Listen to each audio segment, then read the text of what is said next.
Hello and welcome once again to Spiritism, a closer look. You are on Kardec Radio. I am Luiz Lima, your host for tonight, and we got a great program for tonight. We are going to take a closer look at soul and spirit. So sometimes a little bit confusing. It's definitions and words get in the way. So we're gonna try to make it as clear as possible based on the original codification. Allan Kardec, we're going to go back here, Spirit's book. That's where the information is going to come from. So there are several questions and several things that the spirits mentioned to him. So we are going to use those to discuss the subject. Before we do that, as always, if you have any questions, any comments, any suggestions, just write to us. You have the information down on your screen. You can use email or Kardec Radio's website or our Facebook page. Okay, so soul and spirit. In order to discuss this and to develop the subject, I'm going to give you a graphic. We're going to do this in a more visual format because I think it's just easier to come up with the explanation. So let me just prepare here what I need to give you an idea. And like I said, we want to do this in graphic form because it is just easier. So here it is. I'm going to give this to you here. Okay. Soul and spirit. In order to understand what these two words are and how they are related and what they really mean for us spiritists, we have to go back to the beginning. We have to start on question number 1 on the Spirit's book, what is God, and go from there. So what we know is from God, two things emanate. That's very clear on the Spirit's book, by the way. One is the spiritual principle, and the other is the material principle. We have discussed this at length when we did the series Evolution. So tonight we're just going to do real quick just to refresh our memories because we need this for the explanation, but we are not going to spend a lot of time here. Spiritual principle is, it's going to become one day, it's going to become the intelligent principle. The whole creation happens when the spiritual principle and the material principle interact. And that way, the spiritual principle keeps moving on and better and better and better until it receives a different name called intelligent principle. It receives this name when it is capable of life, sustaining life, not only the minerals or mineral kingdom. When it is able to sustain life, then we call intelligent principle. This intelligent principle is going to run through the entire plants kingdom, the entire animal kingdom, and then it's going to individualize and it's going to become what we call the spirit. So the spirit, the intelligent beings of the creation, they are individualizations of the intelligent principle. One thing that becomes important here is you see on the screen that the word spirit is in lowercase. The whole word is in lowercase because that's the way Kardec wrote in French originally. And it has a meaning. It becomes important. So spirit, all lowercase, means a generic denomination for this individualized intelligent principle. We're not pinpointing this one, that one, the third one. No, it's just a global generic word. So now we have this intelligent principle, which became spirit, and the material principle. This intelligent principle, or this spirit with a lowercase, is going to continue its evolution. It's going to continue interacting with the material principle. And the first thing it needs to do to be able to interact with matter is create what is called a perispirit. A perispirit is created from the material principle. It's very subtle type of matter, is not visible. Our five senses do not catch it, but it comes from the material principle. So now the intelligent principle has a perispirit, meaning it is now able to perform tasks in the material realm. The intelligent principle plus its perispirit is what we call spirit, capital S.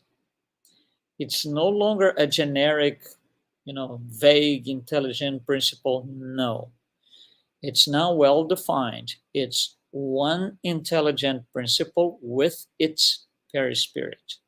That is called spirit, capital S.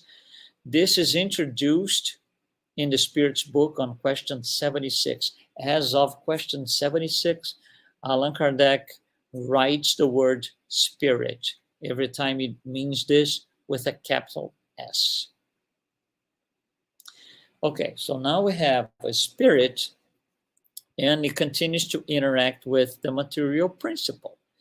When this spirit incarnates, right, now it forms what we call the physical body, which also comes from the material principle. So now we have a spirit with the physical body, or incarnated spirit. When that is the case, what we used to call spirit is now called soul. So visually, if you look at the graphic, spirit and soul are the same thing. They mean the same thing visually. The difference is we will refer and use the word soul when this intelligent principle has a physical body attached to it. So it has a perispirit and a physical body. If this particular soul or intelligent principle discarnates, it goes back up one. So there is then no physical body, so we don't call soul anymore. We call spirit. This is a little bit tricky. Let me give you an example, an analogy.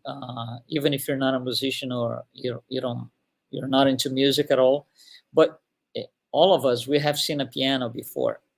So the piano has white keys and black keys. So let's pick up the first two notes of the standard scale, do and re. They are represented by letters C and D. So now we have C and D as they are both white keys. So I got C and as a white key, the next white key is D. But between them, there's a smaller in size black key. So if I want the musician to go to the piano and hit the black key between C and D, I have to tell him something. I have to give him instructions. There are two ways that I can instruct him to do this. I can say, play a C sharp, meaning one above C, or play me a D flat, meaning one below D. Whichever way I decide to tell him, the outcome is the same. We will hear exactly the same tone because the key being pressed is the same. But for him, the musician, it's not only the outcome, it's the interpretation. When I tell him C flat, C no longer exists. It has been replaced, at least in terms of perception, not that it goes away from the piano, but in terms of perception, the musician understands, oh, okay, C has been replaced with C sharp. And if I tell him, please play a D flat, he's going to say, oh, the D key has been replaced with a D flat. So D is no longer part of it.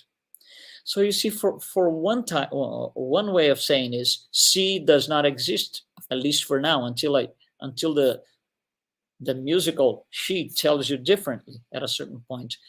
And the second type is D does not exist, although the outcome is the same. This is similar.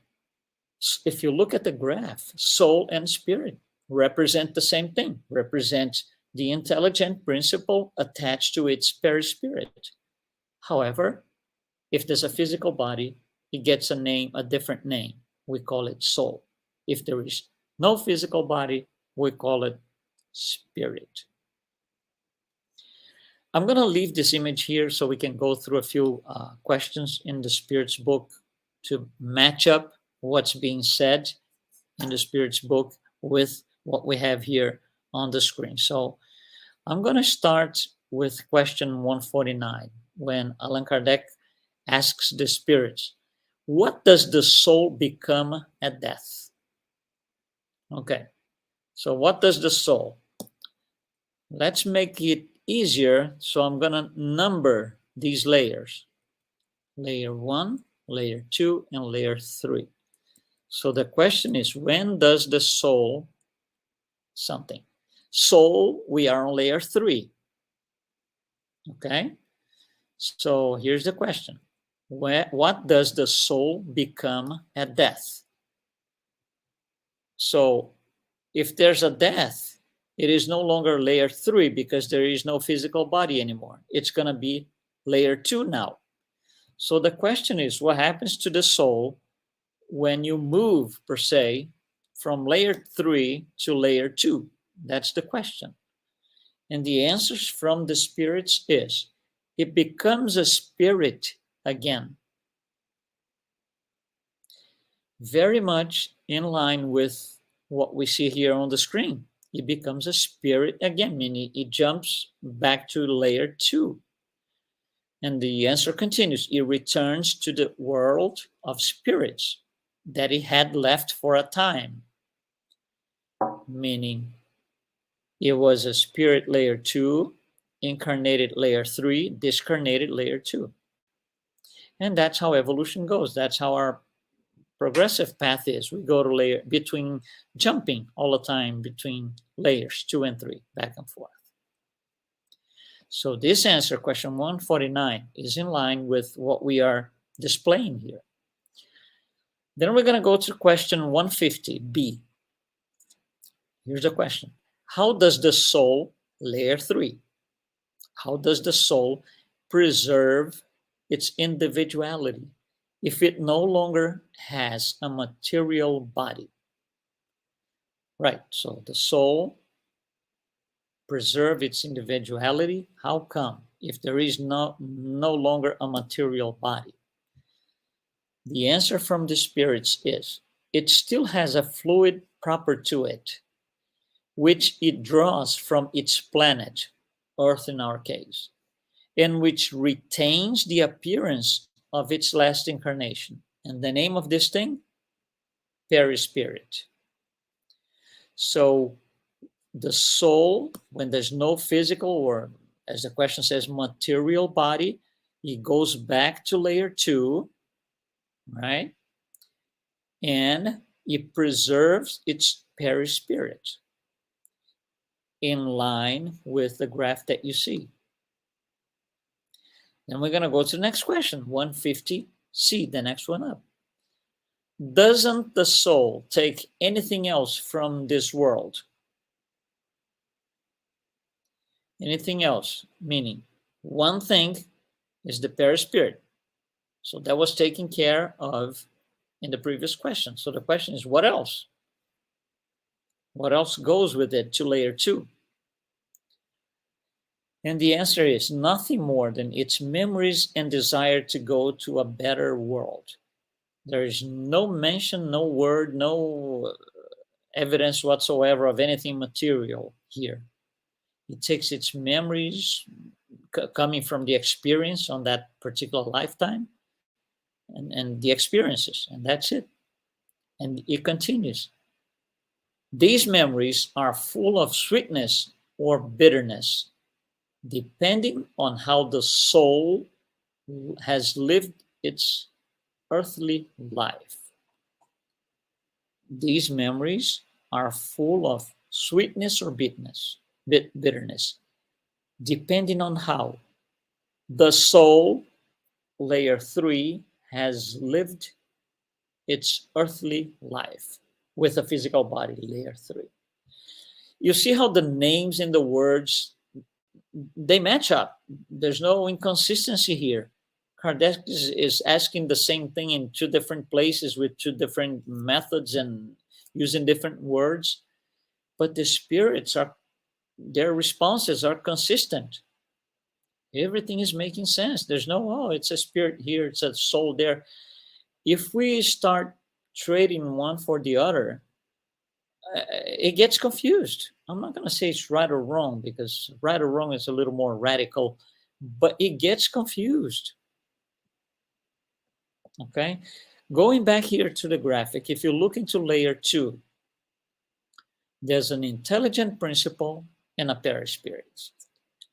Nobody said that this has to be a human type intelligent principle. Animals have intelligent principle as well. So Allan Kardec is going to ask the spirits. Question 596. Since animals have an intelligence that gives them a certain freedom of action, is there in them a principle independent of matter? Is there anything that is independent of matter? Answer, yes. And it survives their body. So again, in the animals, there's a body, there's a physical body at times. At other times, no, because it's discarnated. So Kardec is going to ask about the soul, because the spirits, on their answer, they came up with their body. So body is physical, it's soul. So the next question is, question 597. Is this principle, right, independent of matter, is this principle a soul similar to what to that of humans? Is that a soul like ours? That's an interesting answer. It is a soul if you'd like. It depends on the meaning you attach to the word. Because it gets confused. If you think, for example, for Catholics, Catholicism, the word soul is usually referring to people who are dead. I'm not even going to say spirit. People who are dead. For us, soul does not have to do with death. It has to do with physical life. So the word itself is going to vary according to the belief system, maybe the person. So we have to be careful. And the spirits are trying to alert us for that. So the animals have a soul, if you like to call a soul, but just be sure to use the word properly. And they continue. It is much less evolved than that of humans, however. But they still have a soul. And then we're going to move on to the next question. Question 600. Since the animal's soul, layer 3, since the animal's soul survives its body, does it remain in an errant state like the human soul after death? Right? Answer, it remains in a type of errant state because it is not united to a body, but it's not it is not an errant spirit. That's very interesting. So we understand the part that there's no physical body attached to it,